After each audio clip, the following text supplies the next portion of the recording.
Bonjour et bienvenue sur Mon Financier. Nous sommes le 9 juillet, mercredi, et deux faillites à la une du Figaro, celle du Brésil. Donc vous pouvez vendre la bourse brésilienne et le Real.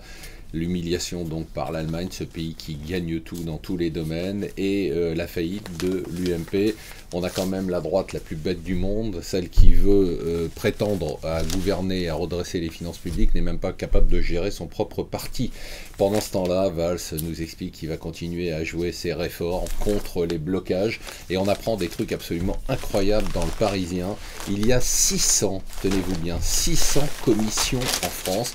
Je dis ça parce que hier, Hollande a créé encore, avec ce dialogue, avec cette conférence sociale, 3 nouvelles commissions avec des noms complètement foireux. Il y a 600 commissions qui comprennent entre 2 et 10 personnes et qui coûtent au minimum entre 23 et 50 millions d'euros par an. Des commissions qui pondent des rapports qui ne servent absolument à rien et que personne ne lit. Voilà, c'est terrible. L'Asie qui se bat contre cet argent qui coule du fait des banques centrales dans toutes les régions et qui vient un peu pourrir et créer des bulles spéculatives.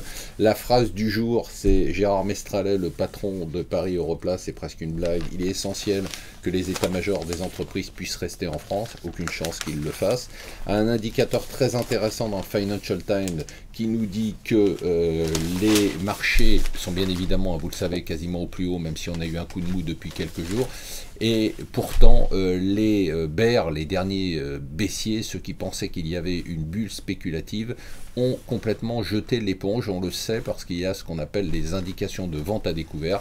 Les ventes à découvert, ce sont ces ventes qu'on fait parce qu'on pense que les actions vont baisser. Eh bien, les ventes à découvert par les fonds spéculatifs sont au plus bas depuis la crise. Alors généralement, quand on est face à cette situation, il y a deux scénarios. Soit on est à la veille d'une correction de 8 à 10%, mais il se trouve qu'on est dans une situation tellement aberrante d'un point de vue des banques centrales qui ont complètement déréglé les conditions climatiques des marchés qu'on ne peut rien prévoir. Alors est-ce que l'été sera ensoleillé ou pourri? Personne ne le sait, en tout cas il pleut sur Paris.